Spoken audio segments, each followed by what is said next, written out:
नमस्कार साथियों, निर्माण क्लास अयोध्या में आपका हार्दिक स्वागत है। आज एक करंट के बहुत इंपॉर्टेंट प्रश्न पे हमारी आपकी चर्चा होगी। करंट का भी है, ट्रेडिशनल भी है, लगातार आने वाला प्रश्न है आपका, जो कि नोबेल पुरस्कार से जुड़ा हुआ है। हम लोग की धीरे धीरे प्रश्नों के अनुसार जो प्रश्न आने के लिए मोस्ट संभावित हैं, उनके आधार पर हम सामान्य अध्ययन के इस क्रम को आगे बढ़ा रहे हैं और बहुत सी ऐसी चीज़ों को हम अवॉइड कर रहे हैं जिनके माध्यम से हम भटक जाते हैं और उनको प्रश्न भी नहीं आना है। तो उसी कड़ी में आज अगले वीडियो में हम हैं। चैनल यदि आपने सब्सक्राइब ना किया हो तो सब्सक्राइब कर लें, ताकि इस प्रकार के वीडियोज आपको और भी मिलते रहें। आज शांति के नोबेल पुरस्कार की घोषणा कल की गई है, उसके आधार पर हम एक प्रश्न फॉर्मेट करेंगे कि किस किस तरीके से नोबेल पुरस्कार से हमारे प्रश्न बनते हैं, बन सकते हैं। ठीक है, तो आज है शांति का नोबेल पुरस्कार दिया गया है। तो पहली चर्चा इसी बात की, किसे दिया गया है। तो ये 3 लोगों को दिया गया है। ये 3 लोगों को दिया गया है। ठीक, लोग, संस्था, किसी को भी दिया जा सकता है। तो यहाँ 3 की संख्या है। पहले नंबर पर हैं, पहला दूसरा भी नहीं है, बस तीनों का अलग अलग हम लिख रहे हैं। एलेस बियालियात्स्की, एलेस बियालियात्स्की, ठीक है, इनको मिला है। इनका भी इंट्रोडक्शन हमें लेना है। दूसरा है मेमोरियल, संस्था का नाम है।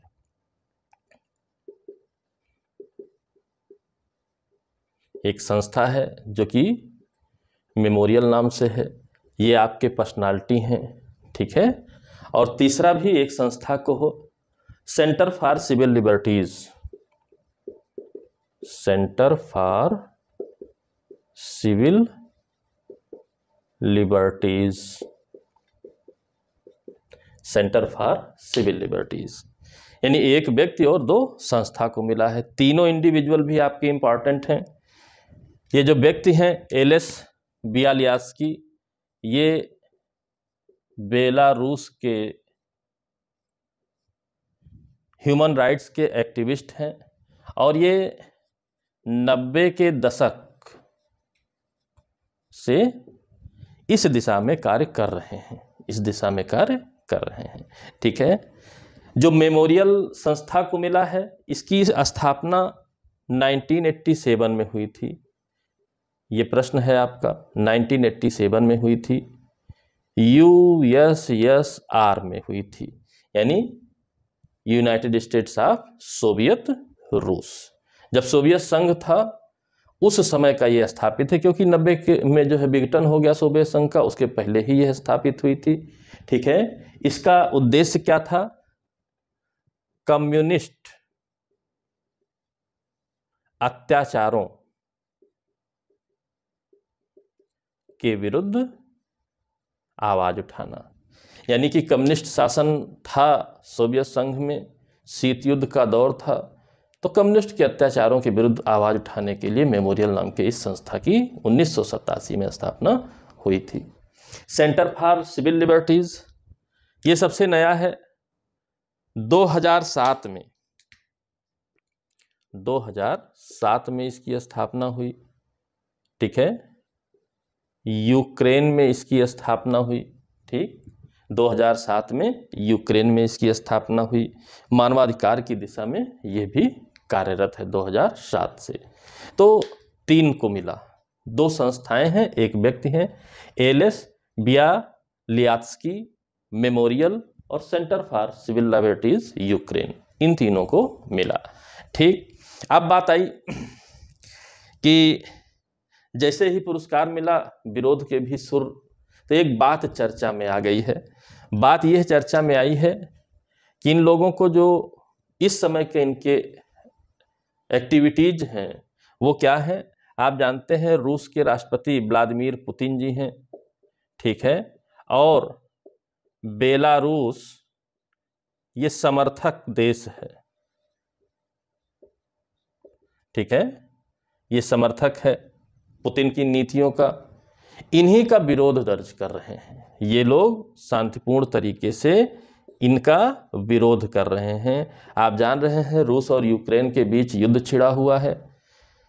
पुतिन रूस को लीड कर रहे हैं, उन्हीं के नेतृत्व में यह युद्ध छिड़ा हुआ है और बेलारूस पुतिन का समर्थन करता है। ठीक है, इसलिए बेलारूस के खिलाफ भी ये लोग प्रदर्शन आदि कर रहे हैं। तो इन दोनों के विरोध प्रदर्शन आदि में एलएस साहब की मेमोरियल की, ठीक है, रूस में रहते हुए ही, और यूक्रेन के सिविल फॉर जो लिबर्टीज की है संस्था, उसके द्वारा विरोध किया जा रहा है। अब विरोध किया जा रहा है तो जाहिर सी बात है, अब इस पुरस्कार को प्राप्त हुआ जिनको, वो लोग तो कह रहे हैं, जिन्होंने दिया वो लोग कह रहे हैं कि भाई जो मानवाधिकार हनन कर रहा है उसका विरोध है, पुतिन का कोई ऐसा विरोध नहीं, पुतिन अच्छे काम करे उनका समर्थन किया जाएगा। और पुतिन के समर्थक लोग कह रहे हैं कि ये राजनीति से प्रेरित पुरस्कार है, इन लोगों को इसीलिए प्रमोट किया जा रहा है कि और विरोध तीव्र हो जाए। तो गहमा गहमी बनी हुई है, चल रहा है मामला, चलता रहेगा। पुरस्कार तो घोषित हो गया, ठीक है, दिसंबर में दे भी दिया जाएगा। ठीक, घोषणा पहले ही हो जाती है, दिसंबर में 10 दिसंबर को बांटा जाता है, दिया जाता है। अब बात आई इस पुरस्कार के जरिए कुछ बातें और आपकी चर्चा में आ गई। क्या? पहली बात है ये नोबेल पुरस्कार क्या है? नोबेल पुरस्कार, इसका इतिहास क्या है?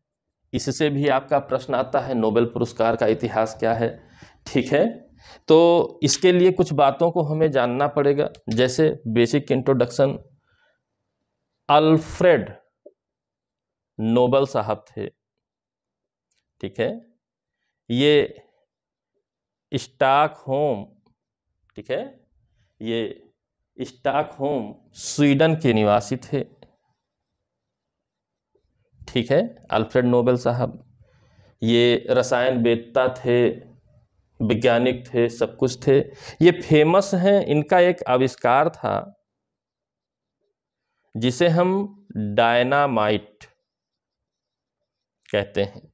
ठीक है, इनके आविष्कार को हम क्या कहते हैं? डायनामाइट कहते हैं, विस्फोटक है। ये नाइट्रोग्लिसरीन जो होता है, इसके आधार पर इन्होंने डायनामाइट का निर्माण किया।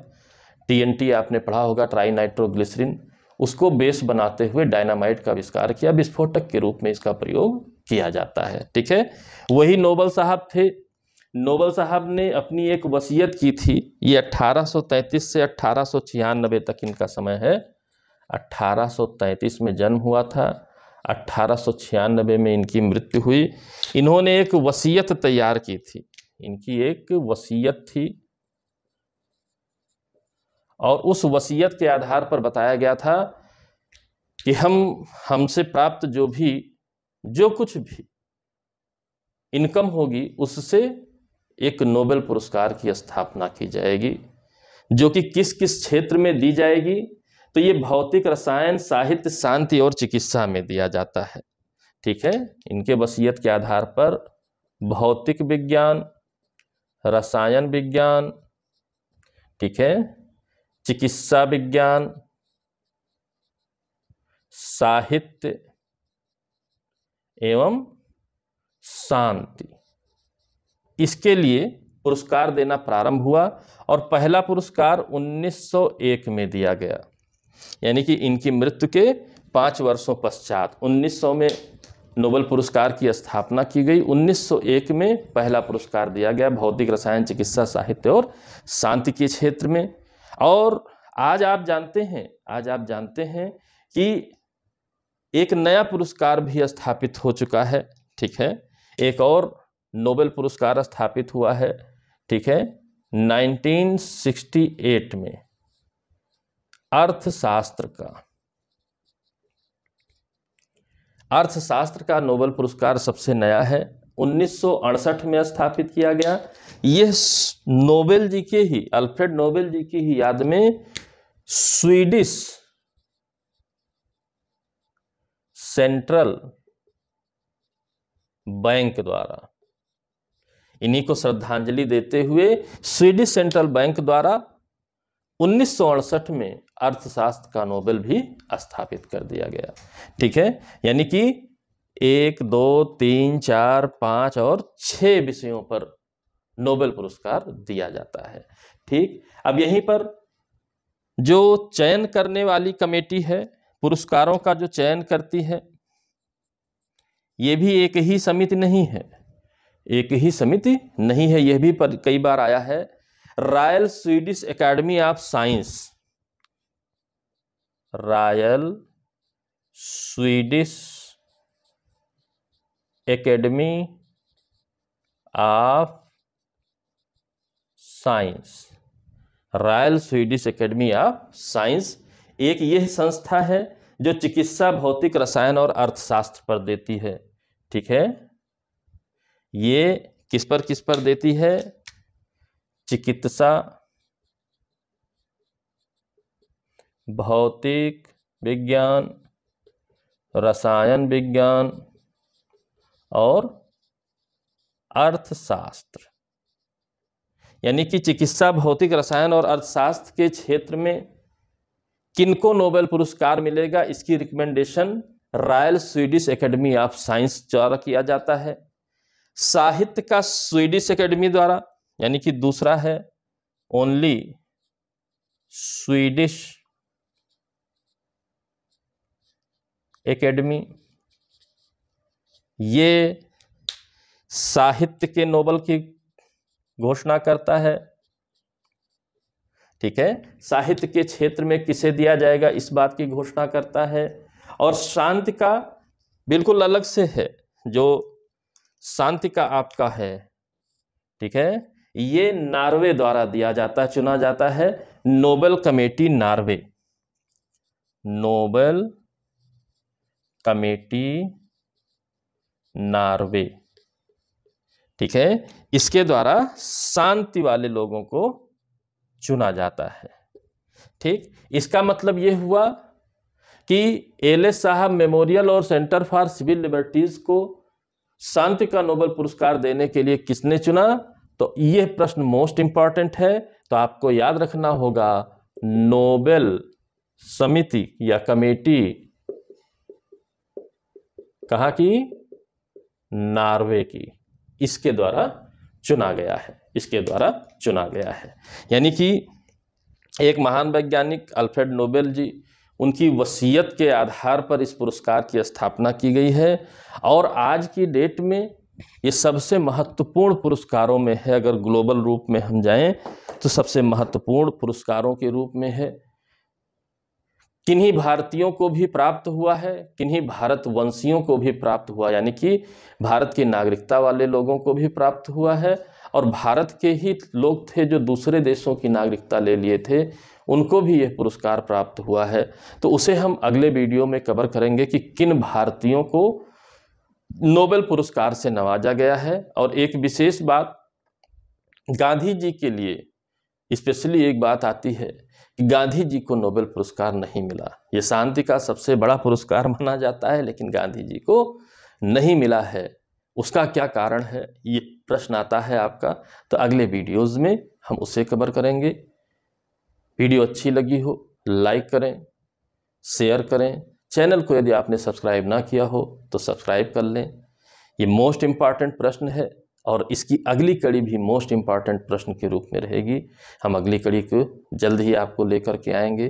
प्रश्न बनना आपका लगभग श्योर रहता है, तो इस चीज़ को आपको समझना पड़ेगा, ठीक है। और हम मेंटेन करेंगे अगले वीडियो में भारतीयों से संबंधित नोबेल पुरस्कार के क्या क्या प्रश्न हैं, उनकी हमारी आपकी चर्चा हो जाएगी। मिलते हैं अगले वीडियो में, तब तक के लिए जय हिंद, जय भारत, धन्यवाद।